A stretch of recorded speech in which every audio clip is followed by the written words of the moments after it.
Thank you. Presiding Officer, last week I raised the serious issue of umbrella companies charging workers on Scottish Government contracts for the privilege of being paid their wages.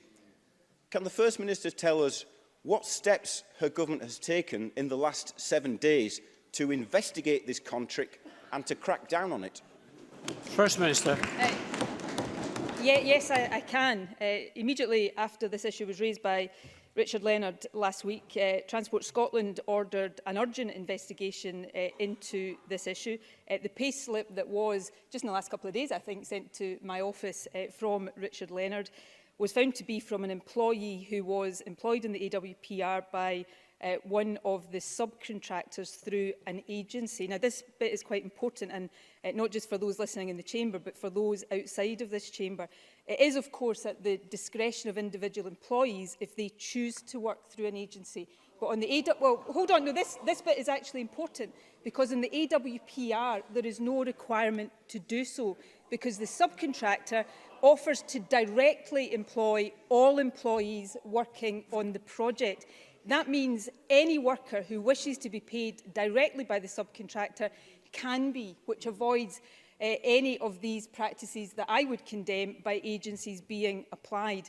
The contractor has confirmed that more than 90% of workers employed through an agency are paid on a PAYE basis, and all direct employees and all employees have the option of being direct employees are paid on a pay-as-you-earn basis. So we took this very seriously. I deprecate the conduct by agencies that was outlined last week, but it is not a requirement that anybody working on the AWPR is employed through an agency, because the opportunity for direct employment is there, and I hope Richard Leonard would warmly welcome that. Richard Leonard.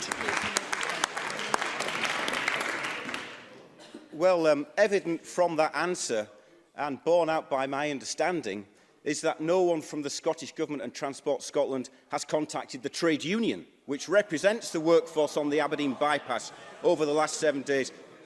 First Minister, you said that you were outraged by this, but your government has made no attempt to contact the trade union about it.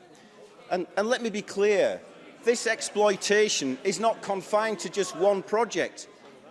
Workers on the Waverley Platform Extension project, just half a mile from this Parliament, have also been charged just to get their wages. And this is a payslip from a worker who was on an hourly wage based on the national minimum wage, who on top of that had to pay a fee to an umbrella company to get his wage. It's dated the 11th of January this year. First Minister, isn't it the case that you've got no idea how widespread this practice is on the public projects that you fund? First Minister. Let me come on to the Waverley project in a second, because I do want to comment directly on that. But before I leave the AWPR, I'm sorry if there wasn't contact with the trade union. We'll contact the trade union, but we did what Richard Leonard asked us to do. We investigated this issue, and I've come up with the explanation that says I deprecate anybody who's employed by an agency who has to pay to get their wages paid. But on the AWPR, there is no requirement for any worker to be employed through an agency, because the opportunity of direct employment is there. And that's a contract, yes, funded by the Scottish Government, and I would have hoped that would have been welcomed by Richard Leonard. But let me come on directly to the Waverley project. You see, this is a Network Rail contract, and I have to point out to Richard Leonard that the Scottish Government has no involvement in the award of Network Rail contracts. Network Rail, despite the fact that we fund them, Network Rail is a wholly owned subsidiary of the UK Government and remains accountable to the UK Government. But in the spirit of consensus, let me say to Richard Leonard that if he wants to join with me right now and ask, as we have many times in the past, for responsibility for Network Rail to be devolved to this Parliament and this Government, then we will make common cause on that issue. Richard Leonard. Presiding Officer, let's be clear. This is taxpayers' money. Exploiting workers through unethical business practices half a mile from this Parliament with Scottish Government money. It's not good enough. And you can do something about it, because Carillion is gone, a new contractor is taking this work over in a matter of days.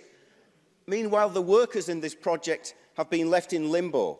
They deserve some reassurance today, and this Parliament and your government should never underwrite the immoral exploitation of working people.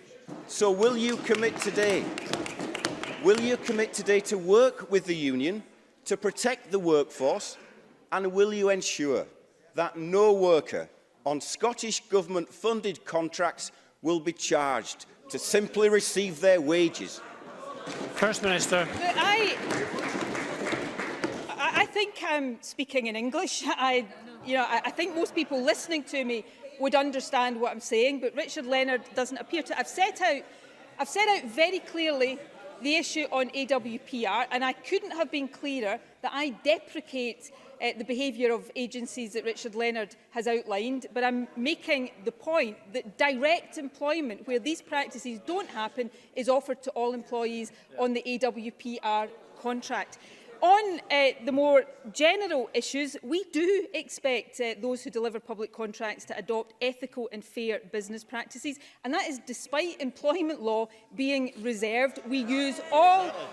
Richard Leonard doesn't like this, but it is a fact. We use all powers at our disposal to encourage ethical business practice and drive inclusive growth.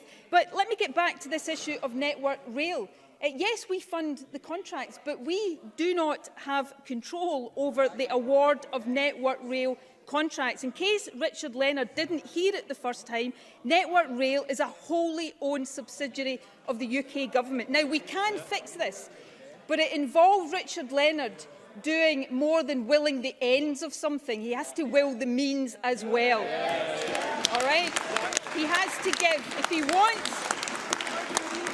he wants this government to be able to do all these things, which I do too, then he has to equip us with the powers to do it.